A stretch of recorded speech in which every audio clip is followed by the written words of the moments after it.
मैं क्या कहूँ, मेरे समझ में नहीं आ रहा अभी, लेकिन शुरू करने की कोशिश करता हूँ। पूरा इंजन गर्म होने में टाइम लगता है। कितना 25-30 मिनट काफी है, क्योंकि आप भूख भी लग रही है होंगी आप।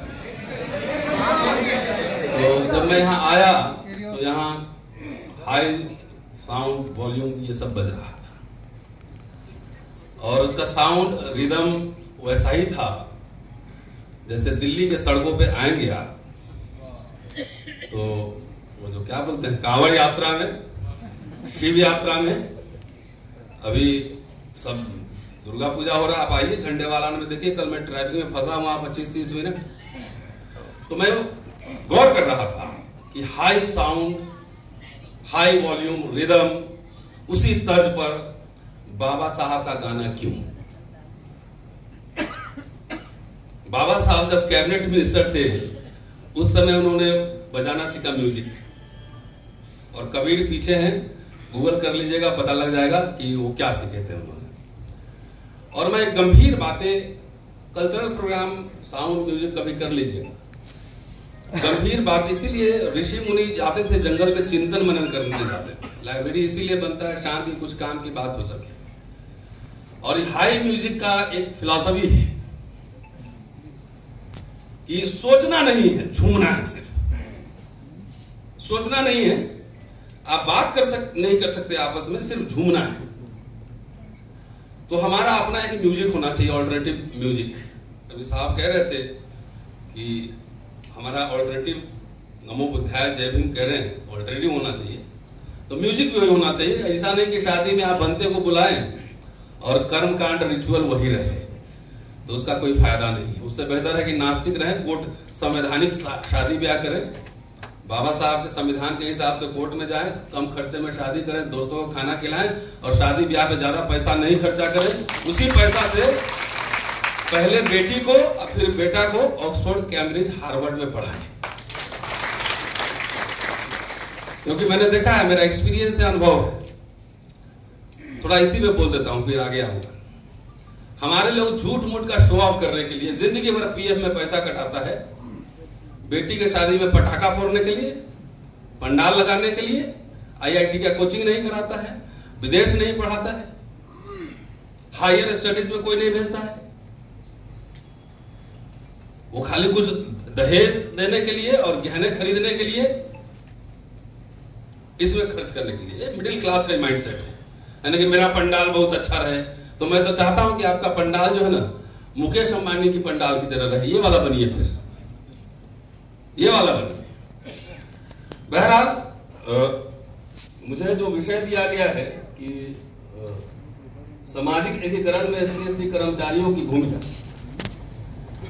साहब अभी बोल रहे थे कि डिस्क्रिमिनेशन का लेवल क्या क्या होता है। सो डिस्क्रिमिनेशन एक मनोदशा है, और मैं समझता हूं कि मनुस्मृति को मानने वाले ही मनुस्मृति नहीं पढ़ते हैं। लेकिन बाबा साहब लिखते हैं कि प्रथाएं कई बार इतनी प्रबल होती हैं, उसके सामने मतलब बड़े से बड़ा कानून भी फीका पड़ जाता है। कौन ऊंच है, कौन नीच है, कौन छोटा है, कौन बड़ा है, किसके साथ उठना है, किसके साथ बैठना है, किससे बात करनी है, नहीं करनी है, कौन सिखलाता है। कहते हैं ना कि घर प्राथमिक पाठशाला है, तो घर में ही सिखलाया जाता है। बड़े बड़े अंग्रेजी स्कूल में सिखलाए जाते हैं। और मेरे पास कई एक्सपीरियंस है कि स्कूल में बच्चे का नाम अगर अजीम है, मोहम्मद है, तो छोटा बच्चा दूसरा पूछता है कि आतंकवादी तो नहीं? कौन सिखलाया ये बात? तो वो सब बहुत खराब पाठशाला है। मैं 3 विषय पर मैं फोकस करूंगा। एक तो शिक्षा, रोजगार के अवसर, और शेड्यूल कास्ट, शेड्यूल ट्राइब की जो भूमिका होनी चाहिए समाज में। वो भेदभाव आदम तो यह है कि राष्ट्रपति को मंदिर में नहीं घुसने देता। आप तो अभी सेक्रेटरी थे, साहब यहाँ बैठे थे, राष्ट्रपति को नहीं घुसने देता है वहां। सामने ना कोविंद साहब और द्रौपदी मुर्मू, अभी तो सिटिंग प्रेसिडेंट ऑफ इंडिया है। और छोड़िए, चीफ जस्टिस ऑफ इंडिया महाराज गवई साहब महाराष्ट्र गए, उनको प्रोटोकॉल नहीं मिला। ये है डिस्क्रिमिनेशन का लेवल, और ये अनायास नहीं है। This is a mindset, this is a plan. अभी एक उनका एक ऑब्जर्वेशन है, ओपिनियन है, वो भी खजुराहो को लेकर कि आप आर्कियोलॉजिकल सर्वे ऑफ इंडिया के पास जाइए। बवाल मचा हुआ है, और बवाल क्यों मचा है मैं जानता हूं। बवाल इसलिए मचा हुआ है कि कई जजमेंट्स, कई ऑर्डर उनके ऐसे हैं जो दक्षिणपंथी सत्ताधारी लोग हैं उनको अनकंफर्टेबल कर रहे हैं, जैसे वक्फ बोर्ड बिल पे। तो कहीं पे निगाहें हैं और कहीं पे निशाना है। अगर आप कहते हैं कि बौद्ध हिंदू धर्म का ही अंग है जो कहता है, तो बौद्ध हिंदू हुए, और आप बुद्ध को विष्णु का अवतार ही मानते हैं, तो गवई साहब ने कह दिया तो इतना हंगामा क्यों बरपा है भाई। तो यह है डिस्क्रिमिनेशन का आलम। और एक बात प्रस्तावना से मैं शुरू करता हूं, ये कोई भी अनुसूचित जाति जनजाति, अभी मैं पिछड़े वर्ग पे नहीं जा रहा और मैं सब वर्ग पे बोलता भी नहीं, मैं विशेष रूप से अनुसूचित जाति जनजाति और खास तौर से अनुसूचित जाति पर बोलता हूं, क्योंकि मैं जहां जाता हूं ज्यादातर अनुसूचित जाति के ही लोग रहते हैं और लोग कम रहते हैं। अगर मेरी बात से लगे कि वो मेरी बात अपने ऊपर इंप्लीमेंट कर सकते हैं तो उनका स्वागत है, लेकिन सबका ठेका एक सांस में SC ST OBC माइनॉरिटी तमाम तरह का ठेका मैं लेके नहीं घूमता। जिन जिन लोगों ने ठेका लिया पूरा, उन लोगों ने सबसे पहले दलित राइट्स को खत्म करवाया। तो SC ST पे फोकस रखता हूं कि कोई भी व्यक्ति आरक्षण से नौकरी तो ले सकता है, लेकिन स्वाभिमान के साथ नौकरी नहीं कर सकता है। स्वाभिमान और कानून के हिसाब से नौकरी नहीं कर सकता है। अभी इन्होंने मेरे ऊपर मुकदमों के बारे में बताया, तो मैंने कौन सा गुनाह किया भैया? यूनिवर्सिटी में जो फ्रीडम है, मैं किसी प्रोटोकॉल का पार्ट नहीं हूं, I am not part of the gazette. मैं प्रधानमंत्री जी मेरे कॉलेज में आए, जाके मैं नमस्ते नहीं करूं, मुझे कोई फर्क नहीं पड़ता है। तो मैं सिर्फ आपके हां में हां मिलाऊं तो गुड बॉय, गुड बॉय, और सवाल खड़ा करूं तो bad boy. So I hate good boys and good girls. मेरा सब्जेक्ट इतिहास है, और इतिहास में 5 बिंदुओं से शुरू करेंगे। Why, when, what, how. How, when, where, what, why. जो सवाल नहीं पूछेगा वो इतिहास का छात्र नहीं हो सकता है। हमारे गुरुओं ने मुझे सवाल पूछना सिखलाया। अपनी कहानी नहीं कहूंगा, लेकिन संक्षेप में गांव से चल के आया था, हिंदी माध्यम का छात्र। गुरुओं ने सिखलाया सवाल करना, और कोई उसमें SC ST गुरु नहीं थे, ब्राह्मण ही थे, मोस्टली ब्राह्मण ही थे। तो थोड़ा कंफ्यूजन भी बीच बीच में दूर करते रहना बहुत जरूरी है कि एक सांस में सबको मनुवादी कह देना, सबको मनुस्मृति कह देना, ये किसका षड्यंत्र है समझिए। अच्छी बात है कि बाबा साहब ने संविधान में आरक्षण का प्रावधान किया है, अच्छी बात, सब लोग स्वीकार करते हैं। लेकिन संविधान सभा में अकेले बाबा साहब यह अस्पृश्य रिप्रेजेंटेटिव थे ना, एक ही थे ना, बाकी और लोग भी रहे होंगे, नवाब रहे होंगे, राजा रहे होंगे, 300 से ज्यादा लोग थे। अगर आम सहमति नहीं बनती कि भाई अस्पृश्यों के साथ एक हिस्टोरिक इनजस्टिस, ऐतिहासिक अन्याय हुआ है, तो बाबा साहब रिजाइन भी कर देते, छोड़ भी देते, तो क्या हो जाता? सवाल पूछिए जरा सा, क्या हो जाता? कुछ ना कुछ इंतजाम होता फिर। लेकिन आम सहमति बनी कि yes this is a fact, अस्पृश्यों के साथ ऐतिहासिक अन्याय हुआ है, तो आरक्षण का प्रावधान संविधान में आया। बाबा साहब कॉन्स्टिट्यूशनल मोरालिटी की बात करते हैं, और संविधान सभा 25 नवंबर 2049 को, 1949 को ही कह रहा हूं, 1949, उसी में कहते हैं कि संविधान कोई अच्छा या बुरा नहीं होता, कौन लोग लागू करता है, वो लागू करने वाले लोगों की प्रकृति कैसी है, नेचर कैसा है, उस पर डिपेंड करता है। अगर खराब संविधान है, लागू करने वाले लोग का इंटेंशन ठीक है, तो संविधान अच्छा साबित होगा। संविधान अच्छा है, लागू करने वाले लोगों की नेचर खराब है, तो संविधान बुरा होगा। ये मेरे स्टेटमेंट नहीं है, बाबा साहब की।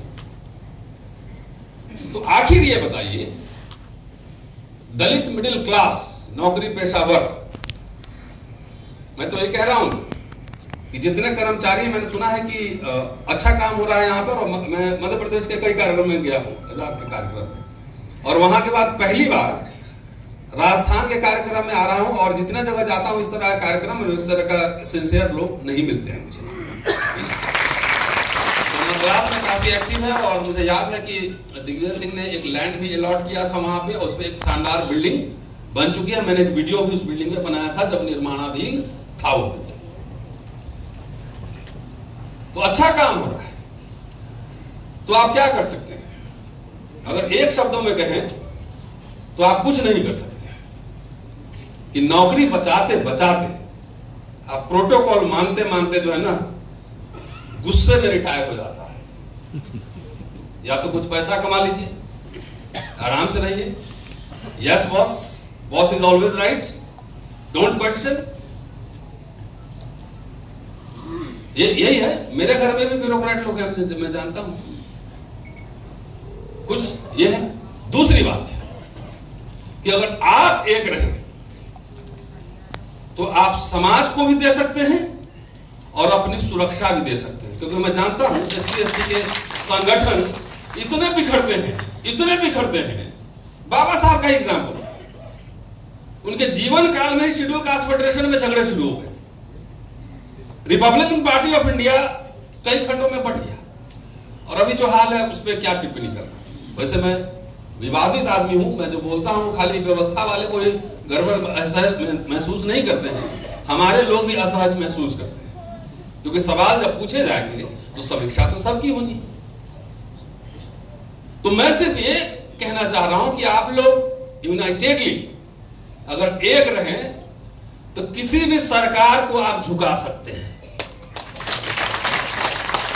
एक आदमी हमारा सस्पेंड हुआ, हमारा चौधरी जो भी यहाँ का चीफ है, बोले जितने 8,000 मेंबर है ना, 1,000 रुपया उसको हर महीने दे दो, वो ऐसी करोड़पति बन जाएगा। 500-500 रुपए दे दो, पूरा डेलीगेशन जाइए, सीएम और जो ऑफिसर है मिलिए उससे, अब बोलिए कि अगर गड़बड़ की हमारी पॉलिसीज के साथ तो अगली बार सरकार नहीं बना पाओगे, इतनी ताकत है आपकी यूनिटी में। लेकिन करते क्या हम लोग? एक निजी उन्नति, मेरा प्रमोशन हो जाए, उनका पहले चले जाए, और रिटायरमेंट, पोस्ट रिटायरमेंट इलेक्शन। हमारे लोगों में ये बहुत खराबी है, मैक्सिमम लोगों में, मैं नहीं कह रहा हूं सब लोगों में।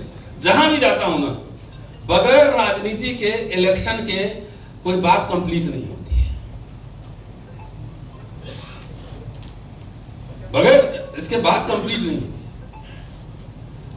कि इलेक्शन, और ये छोड़ दीजिए, अरे इलेक्शन क्या छोटी मोटी चीज है। आप कह रहे राजनीतिक प्रतिनिधित्व, वो तो पूरा है, 131 MP तो बैठे हुए हैं, आपके राजस्थान में भी एमएलए बैठे होंगे, पूरे देश में एमएलए बैठे होंगे, तो प्रतिनिधित्व पूरा है। ये नहीं कह सकता ना कि आपका पॉलिटिकल रिजर्वेशन खत्म हुआ है, लेकिन आपका रिजर्वेशन खत्म क्यों होता जा रहा है, जरा इस पे सोचिए। ये है मूल प्रश्न। व्यक्तिगत मुक्ति के लालच में और खाली मिनिस्टर और सीएम पीएम बनने की अनरियलिस्टिक ड्रीम्स में दलित समाज ने अपना नुकसान किया है। कोई आंदोलन शिक्षा और रोजगार पर नहीं है। कल मैं बोल रहा था, मैंने कहा कि सिर्फ एक पॉइंट आप लीजिए, कोई भी इंजीनियर्स की सभा थी, मैंने कहा कि आप इंजीनियर्स हैं, इतना तो कॉमन सेंस होना चाहिए। मैं तो हिस्ट्री का स्टूडेंट हूं, मेरा मैथमेटिक्स इकोनॉमिक्स बहुत खराब है, कि दीवार में सुराख करना हो तो एक ही जगह जो है ना मशीन रखना पड़ता है, इसे 10 जगह नहीं घुमाना पड़ता है। 10 जगह घुमाएंगे तो कोई अचीव नहीं कर पाएंगे। 1000 एजेंडा बनाएंगे, कुछ अचीव नहीं, which means you are not serious. 3 example आपके सामने दे रहा हूं, उससे आप समझ लेंगे। SC/ST एक्ट 2 अप्रैल 1 पॉइंट एजेंडा था। 5 मार्च यूनिवर्सिटी रोस्टर आंदोलन 1 पॉइंट एजेंडा था। और तीसरा किसानों का आंदोलन 1 पॉइंट एजेंडा था। कंसंट्रेशन का लेवल इतना हाई कीजिए, एनर्जी फिजिक्स के लोग यहां बैठे होंगे, समंदर के अंदर जब लोहे के पाइप को काटना होता है ना, तो वेल्डिंग मशीन नहीं घुसाते हैं, पानी के कंसंट्रेशन को इतना हाई कर देते हैं कि पानी लोहे को काट देता है। तो आपको ऐसा पानी बनना है, और नहीं बनेंगे तो 10 से 15 साल इंतजार कर लीजिए। जो होना है, इतिहास के छात्र होने के नाते उसका पूर्वानुमान हमें है। एक और बात, हमें से जितने लोग बैठे हुए सब लोग अपने बेटा बेटी को ईमानदारी से कहिएगा,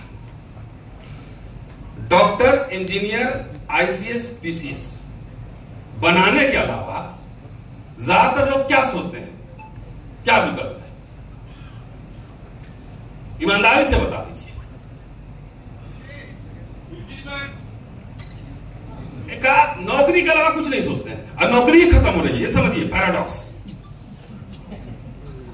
नहीं समझते हैं ना, तो पत्रकार कहां से आएंगे, एडवोकेट कहां से आएंगे, CA कहां से आएंगे, स्कॉलर कहां से आएंगे? ये मैं जानता हूं, जो बोल रहा हूं आप में से कई साथी सुन चुके होंगे। I know this is repetition, ये मैं रिपीट कर रहा हूं, पुनरावृत्ति कर रहा हूं बात की, लेकिन बहुत ही नेसेसरी रिपीटेशन है। बार बार हैमर करना पड़ेगा माथे पर। ये आप लोग बड़े लोग हो गए हैं, छोड़िए ना आप नौकरी पकड़ी जिनको दूसरा कोई कर लेगा। हमारा बच्चा MBA करके जाके बढ़िया से ऐप बनाए, बिजनेस करे, 5000 करोड़ का अंपायर बनाए, अपना जहाज हो, इंटरप्रेन्योरशिप बनाए, तो कोई नहीं बनाता है। कोई बेटा बेटी को 10 साल एक्स्ट्रा पढ़ाने के लिए तैयार नहीं है। एक स्कॉलर को बनने में, एक एक्टिविस्ट को बनने में, एक लॉयर को बनने में, एक CA को बनने में, एक बढ़िया प्रोफेशनल को बनने में 20 साल की तैयारी होती है। एक किताब आपने नाम पढ़ दिया किताब, लेकिन PhD करने में, लाइब्रेरी जाने में, उस समय BP शुगर सब बढ़ जाता है, चश्मा भी लग जाता है, लेकिन उसमें पावर नहीं है। हम अगर साहब की तरह हम इंस्पेक्टर बन जाएंगे अभी, तो गांव में लोग देखेगा, बोलेगा कि वो आ गए दरोगा जी, सलाम। अमर्त्य सेन हमारे समाज में क्यों नहीं क्रिएट हो? बाबा साहब बार बार मैं पन्ना लेके चलता हूं, कोई कुछ बोलेगा तो फिर हम उसमें से पन्ना दिखा देंगे। बार कह रहे एजुकेशन नहीं, एजुकेशन से हमारी मुक्ति नहीं होगी। It is higher education. मैं कहता हूं कि अगर अपने अपने घर से दो चार अपने समाज से बिगड़ा हुआ आदमी सब बनाए, हमारे जैसे बिगड़े हुए, हमें तो छोटा मोटा आदमी मेरे से ज्यादा बिगड़ा हुआ, अगर हर लोग सोचे कि हमारे घर में से एक बिगड़ा हुआ आदमी हो जाए, तो मुझे यहां आने की जरूरत नहीं है। हर शनिचर इतवार आपकी छुट्टी रहती, मेरी कोई छुट्टी नहीं रहती, क्योंकि जो अभी सिस्टम चल रहा है वो बहुत ही भयावह स्थिति में है, और ये धीरे धीरे बढ़ेगा। बाबा साहब ने सबसे बड़ा अधिकार क्या दिया था? क्या समझते? आरक्षण नहीं, वोट। वोट मतलब फ्रॉम प्रजा टू नागरिक। नागरिक बनने का अधिकार सबसे बड़ा अधिकार था। वो इसीलिए बोले थे कि आपके पास वोट की ताकत है, आप जिसको चाहेंगे झुका देंगे। वयस्क मताधिकार। क्या हो रहा है? पहले बूथ लूट लिए जाते थे, वो तो कुछ कम ही इलाकों में होता था। उसके बाद EVM आया, अभी नया चल रहा है क्या? वोट चोरी।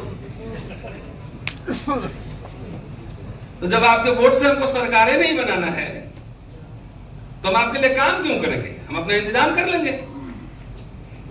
तो आपका शिक्षा, रोजगार, शान, शौकत, प्रतिष्ठा, everything is at stake. Try to understand it, समझने की कोशिश करिए। अरे आप, हम चाहे न चाहे, मेरे पिताजी जब दिल्ली भेजे थे तो बोले थे बेटा आईएएस बनना है।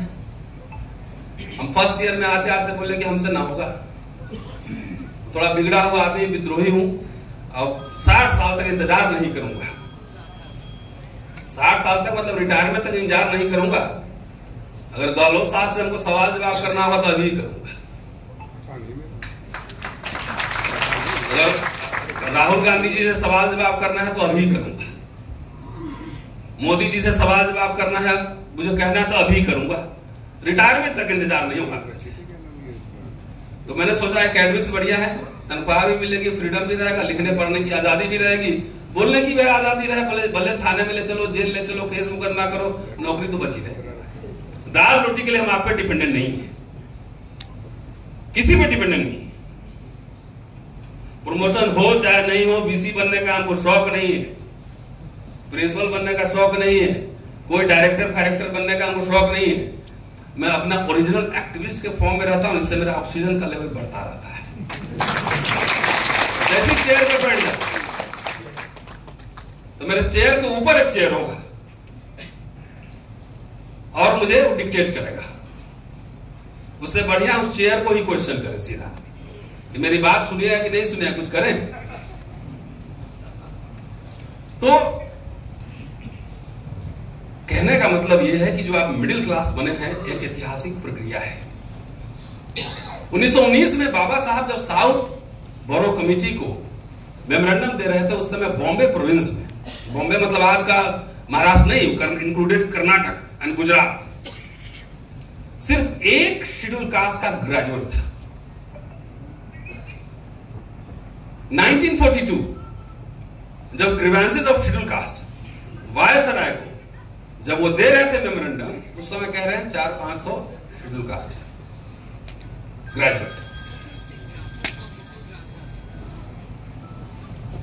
जब उसी मेमोरेंडम में कहते हैं कि शिक्षा और रोजगार का सवाल हमारे लिए जीवन और मरण का सवाल है।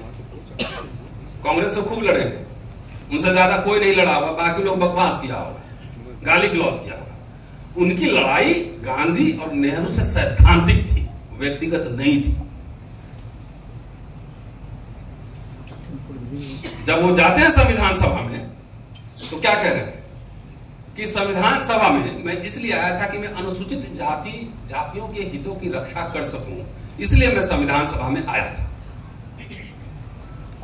और मुझे इतनी बड़ी जिम्मेदारी दी जाएगी, इसका खुशी का ठिकाना मुझे नहीं है। अब उनके भाषण में पढ़िए, स्टेट एंड माइनॉरिटी उसके पहले लिख रहे हैं 1947, और उसमें स्टेट सोशलिज्म की बात कर रहे हैं, राज्य समाजवाद कि बीमा, एग्रीकल्चर, नौकरी, कॉर्पोरेट पे स्टेट का कंट्रोल होना चाहिए, जहां हमको जरूरत हो वहां हम प्राइवेट सेक्टर लेंगे। क्या? मिक्स्ड इकोनॉमी, राजकीय समाजवाद।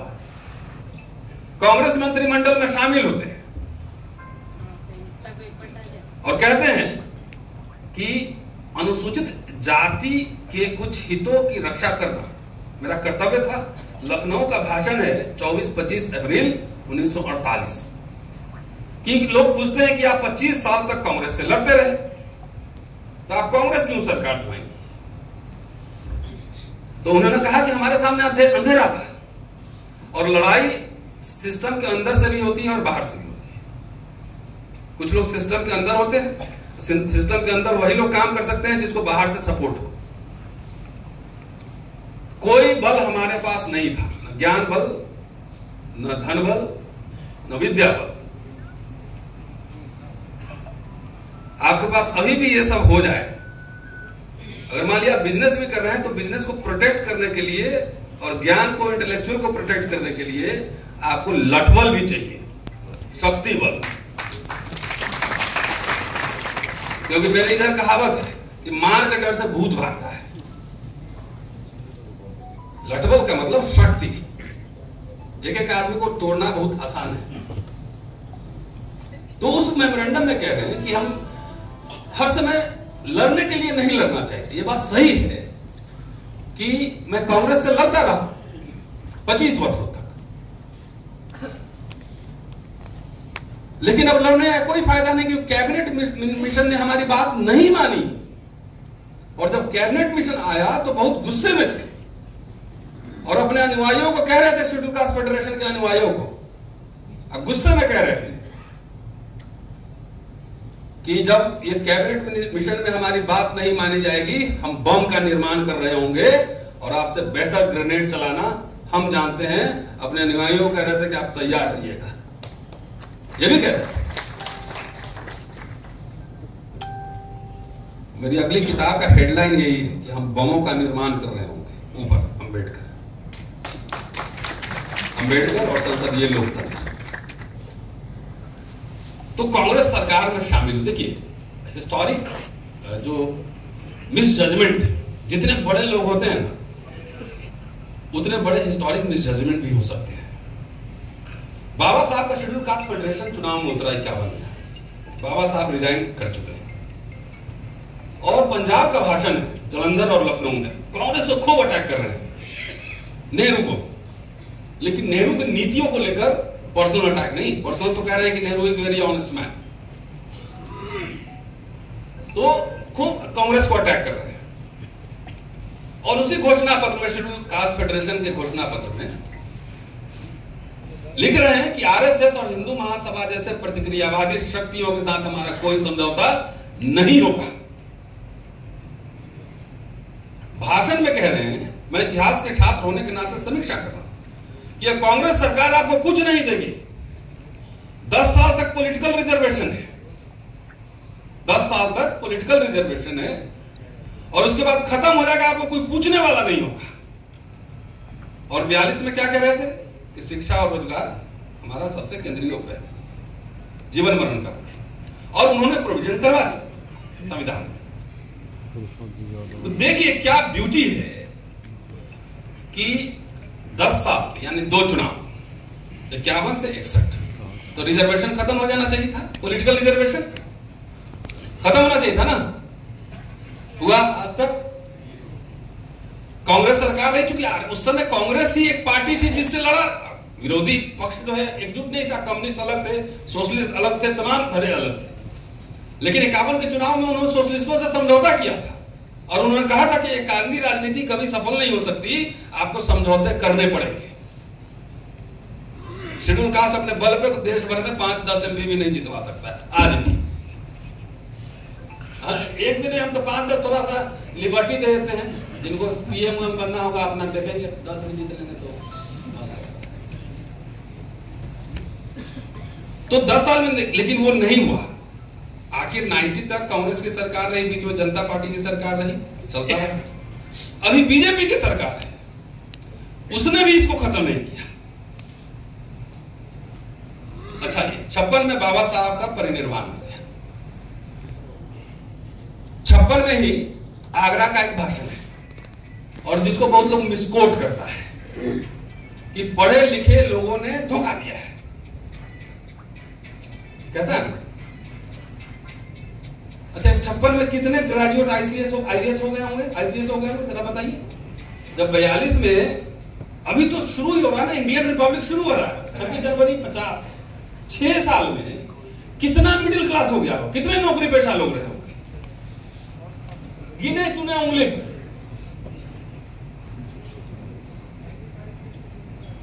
2-4 कहीं कहीं मिल जाते थे। और उसमें पढ़े लिखे लोग कितने थे भाई, हमारे जमाने तक और आप में से सबके जमाने तक एक एक आदमी को 3-3 नौकरियां मिली।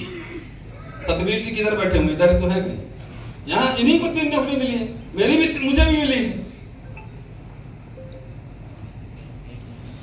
तो कम ही लोग होंगे ना, तो धोखा कैसे दे दिए बाबा साहब को, जरा सोचिए, दिमाग लगाइए।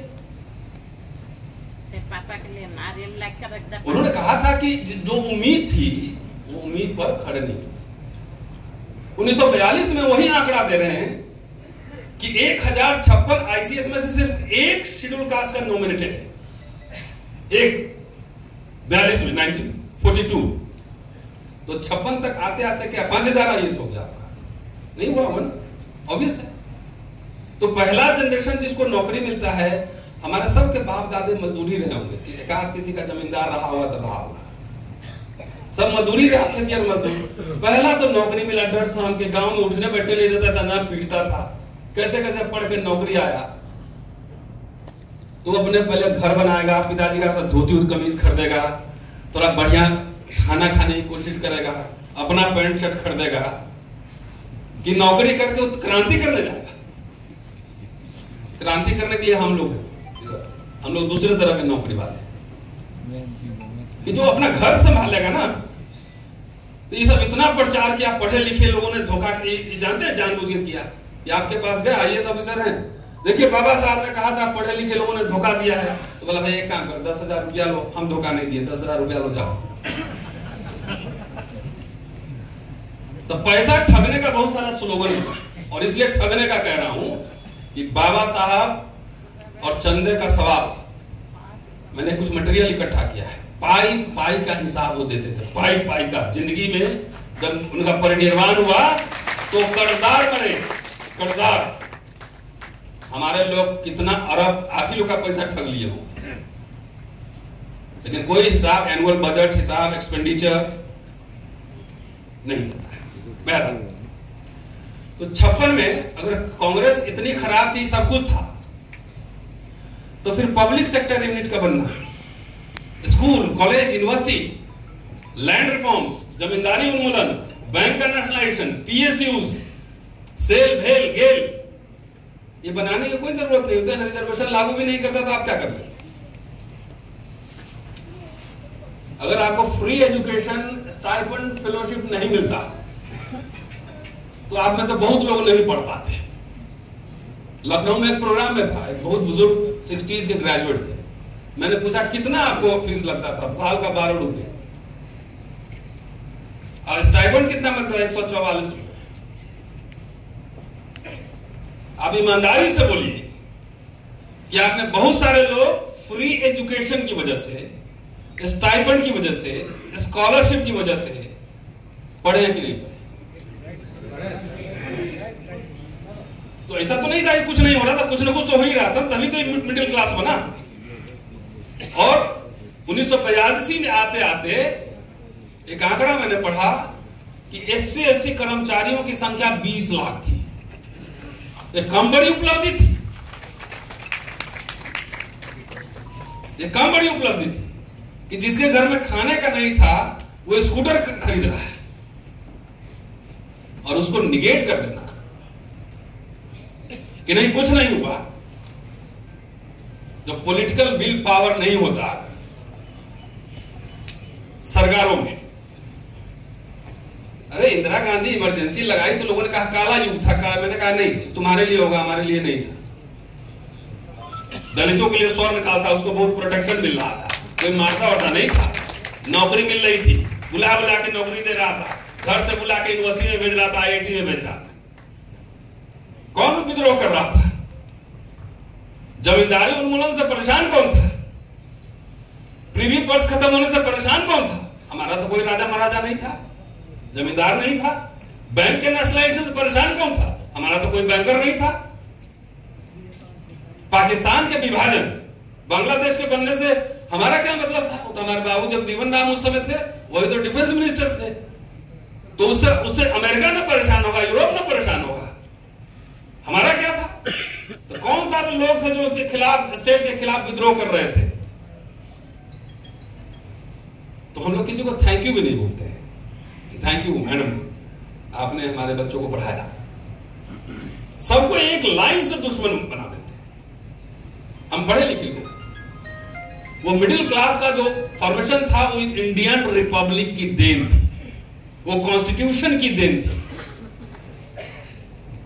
नहीं तो ये सब नहीं होता। अब मिडिल क्लास को बताइए, आंकड़ा मैं दे रहा हूं, 2013 में जो क्लास 1 ऑफिसर है उसकी संख्या जितनी थी, आज उसकी संख्या उसके बराबर भी है क्या?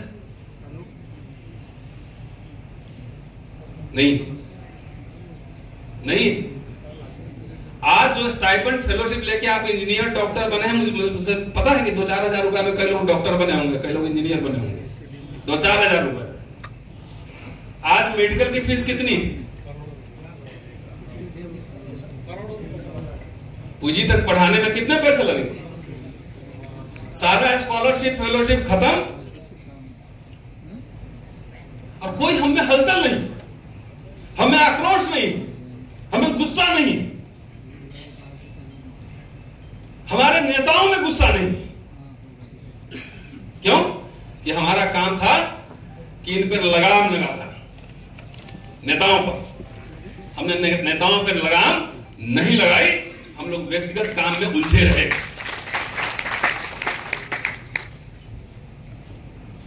व्यक्तिगत काम में उलझे रहे। सब लोग आप कह रहे हैं बाबा साहब की वजह से सब कुछ मिल गया, तो बाबा साहब तो 56 में चले गए। अगर जो स्टेट सोशलिज्म का आइडिया था वो किस्सों में इंप्लीमेंट हुआ कि नहीं? यूनिवर्सिटीज में फ्री एजुकेशन मिला कि नहीं मिला? ये दलित पॉलिटिशियन और दलित मिडिल क्लास के एजेंडा पर क्यों नहीं? क्योंकि हम लोगों ने अपने अपने घर में एसी लगा लिया है। इसलिए हमसे अपने समाज का लोग भी सिंपैथी रखने वाला नहीं।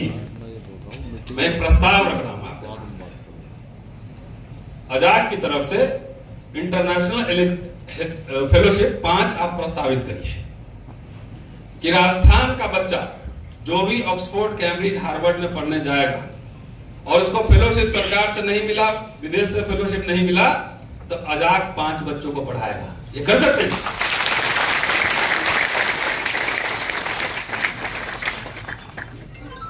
हम लोग त्वरित रिजल्ट चाहते हैं, त्वरित। केमिस्ट्री का लैब नहीं, social transformation over a period of time होता है। 5 बच्चे आज से पढ़ाना शुरू करेंगे, इस साल से 20 साल बाद 100 बच्चे तैयार होंगे। उसी में से अम्बेडकर निकलेंगे, उसी में से अमर्त्य सेन निकलेंगे, उसी में से आइंस्टाइन निकलेगा। हम लोग को जो है ना आजकल have a break, have a KitKat, instant energy चाहिए। 2 मिनट्स मैगी, नहीं 2 मिनट्स मैगी। अरे हम जो बोल रहे हैं हमको बनने में 25-30 साल लगा है। ये प्रस्ताव रखिए। और मैं जहां जाता हूं, कल भी मैंने यही कहा है कि खाली भाषण देने से और ये करने से, देखिए मेरा काम है इंटेलेक्चुअल एक्टिविस्ट, अगर मैं आप मानते हैं तो मेरा काम थ्योराइज करना है, समझना है इसको। जमीन पर काम करने का मतलब नहीं है कि जून के महीना में रोड पे जाके जमीन पे लेटने लगे। जमीन पे काम करने का मतलब है कि जमीनी इश्यूज को पहचानना है, शिक्षा, रोजगार, सुरक्षा, उसको थ्योराइज करना है, उसको सॉल्यूशन बताना है। जो मोबाइल का इंजीनियर होता है, जो इन्वेंशन करता है, फैक्ट्री वो थोड़ी लगाता है, फैक्ट्री कोई और लगाता है। तो इतने सारे लोग हैं। और मैं कह रहा हूं कि मैंने एक्सपेरिमेंट किया था, अपनी बात भी थोड़ी किया जो उससे थोड़ा सब्सटेंशिएट हो जाए। एक यूट्यूब चैनल है, छोटा सा है, अम्बेडकर नामा, और मैंने कोशिश की क्या इससे क्राउड फंडिंग करके हम बच्चों को बढ़ा सकते हैं। मैंने अपील की, एक बच्चा लंदन में पढ़ा, एक बच्चा जर्मनी में पढ़ा, एक बच्चा अभी कलकत्ता में पढ़ रही है।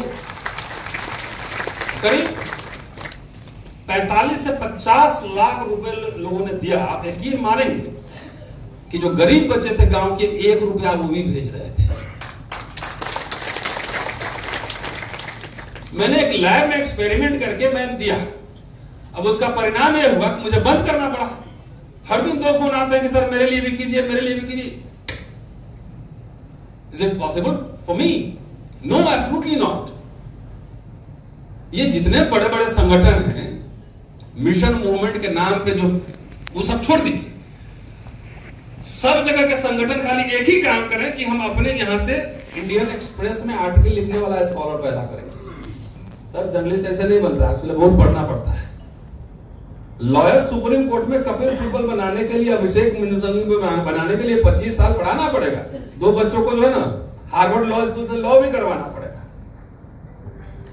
हमारे मुजफ्फरपुर के लॉ कॉलेज से पढ़ के वो चंचूड़ और बीएस गवई नहीं बन सकता है। यही एक एजेंडा करने कि हम गरीब बच्चों को पढ़ाएंगे। बड़े बड़े दावे नहीं करें कि हम सरकार पे कब्जा कर लेंगे। किस्तों में, मतलब हमारे लोगों ने कैसे इनके सामने सरकारी नौकरियां जाती रही, बहुत सारे कर्मचारी के संगठन है, प्रमोशन का सवाल, सरकारी नौकरी, आपको क्या बोलते हैं, कॉन्ट्रैक्चुअल सिस्टम, आउटसोर्सिंग, सब हो रहा है। हुआ ना? तो 20 लाख कर्मचारी होकर किए क्या, और 131 एमपी होकर किए क्या हम लोग? इसमें सवाल तो उठेगा कि नहीं उठेगा? इस पर सवाल उठेंगे कि नहीं? क्योंकि हम लोगों ने सवाल नहीं पूछा। बाबा साहब आंदोलन भी करते थे, ये नहीं थे खाली मेमोरेंडम भी देते थे, वायसराय से हेलो भी करते थे, नेहरू जी से हेलो भी करते थे।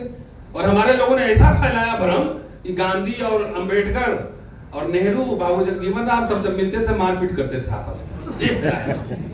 एक लाइन पढ़ता भी नहीं ढंग का कि जगजीवन राम को प्रधानमंत्री किसने नहीं बनने दिया, एक लाइन भी नहीं पता होता है। अरे कांग्रेस ने नहीं बनने दिया, तो जवाब सुनो, कहां से बोल रहे हैं पहले इसका मत बताओ, रेफरेंस दो।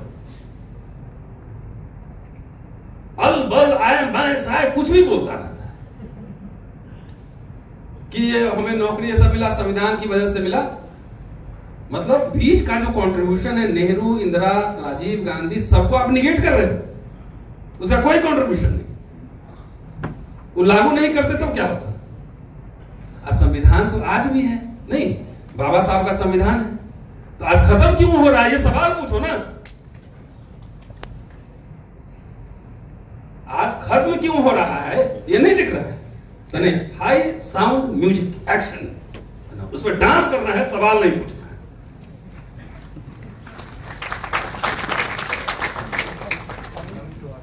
मुझे तो ताज्जुब होता है, आप मेरे घर आइए, हिंदू कॉलेज में ठीक ठाक बंगला है हमारे पास, एमपी से कम बड़ा नहीं है, उससे कम तनख्वाह नहीं है, और एक आम एमपी से कम लोग मुझे जानते भी नहीं।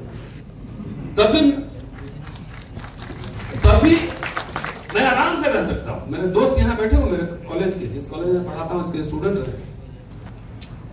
नरोत्तम जी, जानते हैं।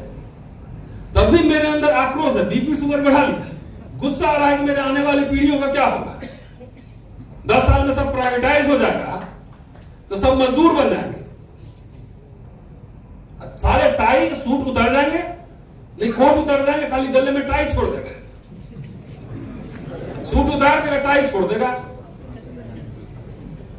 जितने अभी अधिकारी हैं, चाहे सेंटर में सेक्रेटरी से लेके डीजी से लेके तमाम, मैं कह रहा हूं दावे के साथ, मैं क्लब्स में बैठता हूं ना, बड़े बड़े लोगों के क्लब्स में, एक भी आदमी को सांस लेने की फुर्सत नहीं है, सब डर के साए में रह रहा है, एक एफआईआर तक नहीं करवा सकता। ये है रियलिटी। खाली हवा में बात करने से थोड़ी, ये रियलिटी है। पहले हम लोग, कोई ज्वाइंट सेक्रेटरी हैं, दोस्त हैं, सीनियर हैं, हॉस्टल के हैं, सर जरा इनका बहुत जरूरी है, जरा ट्रांसफर करवा दीजिए, लोग फाइन, रिप्रेजेंटेशन भिजवाते थे। तो छोटे मोटे काम तो ऐसे जरूरतमंद लोग का हम ही लोग कर देते थे। और आप तो वहां जाके देखे ना, सेक्रेटरी बड़ा डर के हमारा फोन नहीं उठाएगा। रेलवे का रिजर्वेशन अब कंफर्म कराने में डरता है लोग, ये हालत हो चुका है। तो जो इंडियन रिपब्लिक, इंडियन कॉन्स्टिट्यूशन से हमें मिला था, और मुझे लगता है कि बाबा साहब से, शायद मैं इतिहास के छात्र होने के साथ समीक्षा में कर रहा हूं, और हो सकता है मेरी समझ उतनी नहीं होती जितना मैं समझ पा रहा हूं। बाबा साहब जब कैंपेन कर रहे थे इलेक्शन का 1951 में, तो पिछड़े वर्ग से भी अपील कर रहे थे और कह रहे थे हमारे साथ आएंगे, लेकिन एक बार वो खा चुके थे झटका 1932 में। तो ये अंडरस्टैंडिंग बाबा साहब को होगी कि हमको शेड्यूल कास्ट ही खाली वोट देगा, और रियलिटी भी यही थी। और इसका मतलब है कि बाबा साहब पॉलिटिकली इररिलेवेंट हो, इसलिए 51 के बाद पूरा उन्होंने टाइम धम्म की ओर लगाया। भाई जैसे आप लोग मेरे साथ हैं, अभी मुझे किसी मंत्री से मिलना है, सब लोग एक साथ चल दिए, हमने मुझे टिकट नहीं लेना है, लेकिन इनका प्रमोशन होना चाहिए सबका, नहीं तो सोच लीजिए क्या हाल करेंगे, डर का मारे करेगा। लेकिन हम बोलेंगे कि ये सब मिलकर हम पार्टी बना के सरकार बनाएंगे, तो उसको पता है कि 5-7%, 10% लोग कुछ नहीं कर पाएंगे, इररिलेवेंट कर देगा सीधा। वही हाल हुआ हमारा। जब तक हमारे वोट की कीमत थी, तो हमें डिस्काउंट मिलता था। बाबा साहब ने डिस्काउंट और कंसेशन में ही लिए थे, वो क्रांति करके एक ही दिन में नहीं लिए थे, किस्तों में लिए थे। तो मुझे लगता है कि जब एक बार वो घोषणा पत्र में कह चुके थे कि आरएसएस और ऐसे लोगों से समरस नहीं होगा, तो पता नहीं आजकल दलित नेता लोग कुछ एकदम खुल्लम खुल्ला और कुछ नकाब लगा के, कुछ खुल्लम खुल्ला और कुछ नकाब लगाकर बाबा साहब का नाम लेकर, जिसको बाबा साहब ने हिंदू राष्ट्र को अभिशाप कहा था, उसकी पालकी ढो रहे दलित नेता लोग, और बाबा साहब का नाम भी। बाबा साहब की 2 प्रस्तावनाएं गड़बड़ हुई। एक तो 51 में उन्होंने कहा था कि 10 साल बाद आपका रिजर्वेशन खत्म हो जाएगा, नहीं हुआ। दूसरा वो कह रहे थे आरक्षण का प्रावधान हमने किया है, 3 अधिकार मानते रहे। पहला पृथक निर्वाचन क्षेत्र, दूसरा विधानमंडल में रिजर्वेशन, तीसरा सरकारी नौकरियों में रिजर्वेशन। एक नहीं मिला, ऐसे कोई घबराने की बात नहीं। 2 मिला हमें, और एक नहीं मिलने से हमारा भाग्य डूब जाएगा, ऐसी बात नहीं। जितना मिला है उसको लेना है और ज्यादा से ज्यादा मांग करते रहनी चाहिए। ज्यादा से ज्यादा क्या करनी चाहिए? डिमांड करनी चाहिए। डिमांड कैसे होगा? आंदोलन से होगा। अब हमारे नेता लोग कह रहे हैं कि अब मांगने वाला नहीं देने वाला बनेंगे, पता नहीं क्या देने वाला बनेंगे, मुझे पता नहीं। मैं तो अभी भी मांगने ही वाला हूं। अगर मौका मिले तो जाके 10 पॉइंट तक थमा हुआ कि 10 पॉइंट हमारे बच्चों को ले दीजिए। मेरे कहने का मतलब कि बाबा साहब अगर रिजाइन नहीं करते, उस तो अभी राष्ट्र का निर्माण ही हो रहा था। अभी 26 जनवरी 50 को संविधान ही लागू हुआ था, अभी कुछ भी नहीं था। भारत एक गरीब मुल्क था। अगर वो कांग्रेस रिजीम नहीं छोड़े होते और उसमें कंटिन्यू कर गए रहते, तो राज्यसभा में तो थे ही ना, तो मुझे लगता है कि दलित समाज के लिए उनका योगदान और ज्यादा होता, और ज्यादा प्रोटेक्शन वो दे पाते। उनका आप रेजिग्नेशन जाके पढ़िए, जिंदगी भर उनके जीवन का सबसे मिशन स्टेटमेंट है जातियों का विनाश। हम अल्पसंख्यक हैं, माइनॉरिटी हैं, हमें रक्षा चाहिए। 1919 के मेमोरेंडम से लेके 42 तक, 48 तक वो यही बात कह रहे हैं।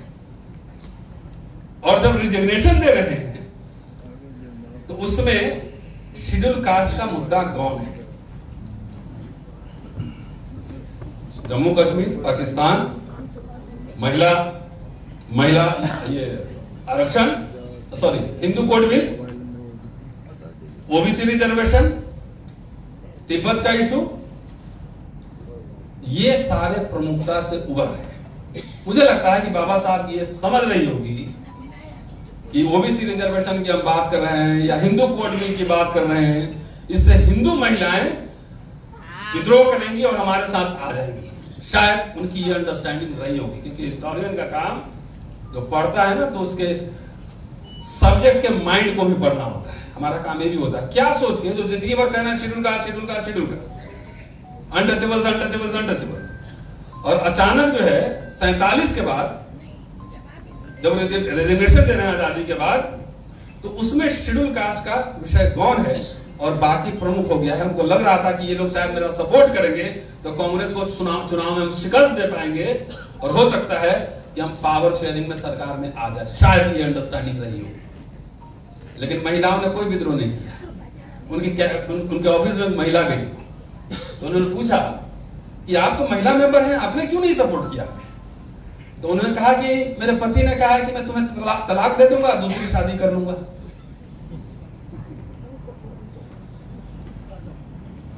आज भी क्या सवर्ण महिलाएं बाबा साहब के योगदान को मानती हैं? आज भी पिछड़े समुदाय के ज्यादातर लोग, अभी सोशल मीडिया की वजह से कुछ अवेयरनेस आया, क्या ये मानते हैं कि आर्टिकल 340 बाबा साहब ने कॉन्स्टिट्यूशन में डाला था? ओबीसी के कमीशन के रिकमेंडेशन के क्वेश्चन पर उन्होंने रिजाइन दिया था, एक कारण ये भी था। मानते हैं? नहीं मानते। जब उनको लोग नहीं मानते, तो अगर हम सोचे कि हम अपनी सरकार खुद बना लेंगे, तो इससे बड़ा जो है ना, आज कम से कम 2025 में सरकार बना लेंगे तब सब कुछ करेंगे, और नहीं तब तक जो है उसको जाने दो, कोई बात नहीं। ऐसा होता है? जो भी इतिहास के छात्र रहे होंगे उनको पता होगा, जिसकी बुर्जुआजी नहीं होती, जिसका मिडिल क्लास नहीं होता, उसका कुछ भी नहीं होता। बनाना रिपब्लिक होगा, सैन्य शासन होगा, सामंतवाद होगा, यही सब होगा। बाबा साहब बार बार जो फोकस कर रहे थे, गवर्निंग कम्युनिटी क्रिएट करना है। गोलमेज सम्मेलन में गए थे, नवाबों से 1135 या 45 पाउंड चंदा लिए थे हॉस्टल खोलने के लिए, पीपल्स एजुकेशन सोसाइटी बनाया कॉलेज खोलने के लिए। एजुकेशन में फोकस था उनका, क्योंकि एजुकेशनल सेंटर से ही गवर्निंग कम्युनिटी तैयार होगा। पिछले 30-40 वर्षों में या पोस्ट अंबेडकर एरा में लोगों ने यह समझ लिया कि इलेक्शन से गवर्निंग कम्युनिटी तैयार होता है। तो आपके 31 सांसद हैं अभी भी, सारे एमएलए हैं यहीं भी, सारे पार्षद हो हैं भी यहीं भी, तो आप गवर्निंग कम्युनिटी क्यों नहीं बनते? इसलिए बाबा साहब को दलितों ने मिसरीड किया है, खासतौर से जो दलित संगठन और पार्टी चलाते हैं, उनके पूरे फिलॉसफी को सर के बल खड़ा कर दिया, सर के बल खड़ा कर दिया है, और इस पर शास्त्रार्थों में बहस करने के लिए तैयार हूं। शिक्षा रोजगार उनके एजेंडे पे नहीं है, कोई मैनिफेस्टो नहीं, कोई घोषणा पत्र नहीं, संगठन कोई बहुत सारे कागज पे चल रहे हैं। अंबेडकर जयंती पे करोड़ों करोड़ चंदे इकट्ठे किए जाए।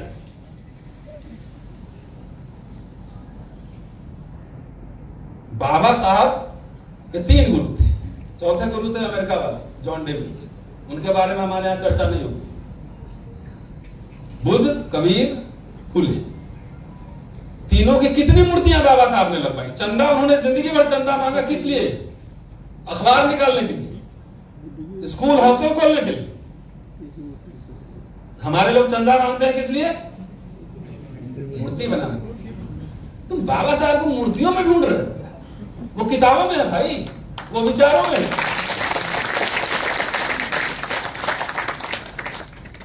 मैंने अपने घर में हिंदू कॉलेज में एक छोटी सी मूर्ति बहुत पहले लगवा ली थी, जिस समय मैं बाबा साहब को पढ़ा भी नहीं था।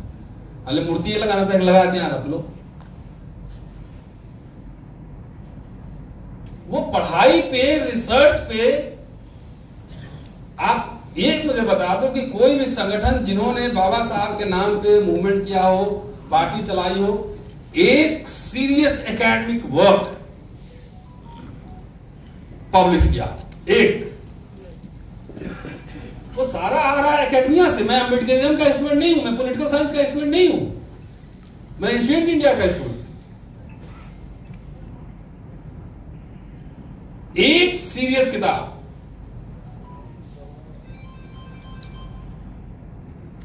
उसी चैनल से अम्बेडकर नामा से मैंने 4 किताबों का प्लान किया। एक आ चुकी है, जितने धम्म मिशन चल रहा है, धम्म, एक किताब नहीं। अच्छा, किताब पब्लिश करने के लिए आप लोग चंदा नहीं देते, रिसर्च एंड डेवलपमेंट पे हमारा समाज 1 रुपया खर्चा नहीं करता। ये लोग यूट्यूब वाले लोग घूमते हैं, हमारे भाई लोग जैसे तैसे काम चलाते हैं, कोई कंट्रीब्यूशन नहीं होता। नारा देंगे, झूठ अभी बोले हम कि अभी अगली बार आपको हम लोकसभा का टिकट दिलवाते हैं, 5 करोड़ रुपया लेके बैग लेके चला आएगा। बोले गरीब बच्चा का मदद करना है, जरा उसको किताब पब्लिश करना है, किताब पब्लिश करने के लिए फेलोशिप दीजिए। ये रियलिटी मिला जुला के आपकी बहुत ही महती भूमिका है। दुनिया का जितनी क्रांतियां बदलाव हुए हैं मिडिल क्लास ने किया है, वो मिडिल क्लास आप हैं। जो इंडियन कॉन्स्टिट्यूशन, इंडियन रिपब्लिक से जो बना था ये मिडिल क्लास, तो वो हिंदू राष्ट्र और मनुस्मृति काल में उसको खत्म किया जा रहा है और कर दिया जाएगा। तय आपको करना है कि आप इंडियन रिपब्लिक के साथ हैं, इंडियन कॉन्स्टिट्यूशन के साथ हैं, कि किसके साथ हैं, आपको तय करना है। मैंने तो तय कर लिया है। यहां मैं जानता हूं आईबी के लोग कुछ बैठे होंगे, रिपोर्ट बनेगी, जाएगी, लेकिन जो मुझे कहना है कहना ही। भाई सरकार से हम अपील करेंगे, हमारे बच्चों को इंटरनेशनल फेलोशिप दो, राजस्थान के 50 बच्चों को दो, हॉस्टल जरा बढ़िया बनवाओ हर जगह। उत्पीड़न के खिलाफ एक्शन लो, बोलेंगे, और नहीं लेंगे तो इसका क्या मतलब है? Show me your face, show me your caste, I will show you the rules. तो गंभीर मोड़ पर है, तय आपको करना है कि कहां रहना है, और इंडिपेंडेंट दलित पॉलिटिक्स, पार्टी पॉलिटिक्स पॉसिबल नहीं है, मेरी अंडरस्टैंडिंग है। आपको अलायंस करने ही पड़ेंगे, चाहे आप प्रेशर ग्रुप के रूप में अलायंस करो, चाहे सोशल अलायंस करो, चाहे पॉलिटिकल अलायंस करो। बाबा साहब ने बार बार इस पर जोर दिया था अलायंस पे। आज कांग्रेस और बीजेपी बड़ी बड़ी पार्टियां हैं, वो अकेले चुनाव लड़ सकती है क्या? चुनौती है मेरी इसी मंच से। बीजेपी दुनिया की सबसे बड़ी पार्टी कहती है, अकेले चुनाव लड़ सकती है? तो दलित पार्टियां लुगियारी लेके भाजे ऐसे कि हम अकेले लड़ेंगे, तो आप किसको मदद कर रहे हैं ना, ये हम जानते हैं, जानना आप लोगों को है किसको मदद कर रहे हैं। मैं इंडियन रिपब्लिक, इंडियन कॉन्स्टिट्यूशन के साथ हूं, वोट चोरी के खिलाफ हूं, और ये मेरी कोई व्यक्तिगत महत्वाकांक्षा नहीं है। मैं जानता हूं कि मिनिस्टर, एमएलए, एमपी आते जाते रहते हैं। दुनिया में एक वैकेंसी परमानेंटली खाली रहता है जहां कोई एप्लीकेशन नहीं जाता है। जानते हैं क्या? एक्टिविस्ट। एक परमानेंटली खाली है, कोई अप्लाई ही नहीं करता, उसमें खाली रहता है।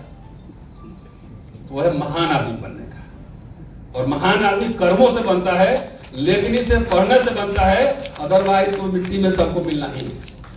अपने जिंदगी में 10 किताबें पब्लिश कर दूंगा तो मेरी किताबें और यूट्यूब चैनल्स मेरे मरने के बाद भी ये सब जिंदा रखेंगे, और ये याद रखेंगे कि जब सब संकट में था, जब आपके सब कुछ लूट बर्बाद हो रहे थे, एक आदमी अपने करियर दांव पे लगाकर कोई टिकट, कोई वाइस चांसलर, कोई यूजीसी चेयरमैन, किसी चीज की लाभ किए बगैर आपके बीच आ रहा था, आपके बीच बोल रहा था, आप समझे नहीं। आपके बच्चे, हमारे दादा परदादा मजदूर पैदा हुए थे, अब आपके बच्चे भी मजदूर बनेंगे। ये आज नहीं तो 25-30 साल बाद, अभी शायद 25 साल मैं जिंदा रह सकता हूँ। मेरी पेंशन है। गरीब भारत ने मुफ्त की शिक्षा दी, मुफ्त का रोजगार दिया, अब पेंशन दी, और 5 ट्रिलियन वाले भारत में डिसइन्वेस्टमेंट मंत्रालय पिछले 10-11 वर्षों में 2 दर्जन हमको लगता है पब्लिक सेक्टर यूनिट बेच दिया गया होगा, और आप में कोई गुस्सा नहीं, रोष नहीं है। तो गरीब मुल्क ने तो सब कुछ दिया। पेट्रोल पंप वाले भी कुछ लोग होंगे यहाँ पे, मिला था रिजर्वेशन के नहीं? गैस एजेंसी में 5-5 लाख रुपया महीना कमा रहे होंगे, ज्यादा। पब्लिक सेक्टर यूनिट बने कि नहीं बने, कॉन्स्टिट्यूशन में नहीं लिखा हुआ था। पेट्रोल पंप में आपको रिजर्वेशन मिलेगा, कॉन्स्टिट्यूशन में नहीं लिखा हुआ था। वो एक विल पावर स्टेट का था कि नहीं, हमें इन दबे कुचले लोगों के लिए कुछ करना है, तब मिला था। अब सबके घर में पाइप घुस रहा है कि नहीं? गैस एजेंसी प्राइवेट घुस रहा है ना, अब प्राइवेट पेट्रोल पंप आ रहा है ना, अब घंटा ले लीजिए रिजर्वेशन।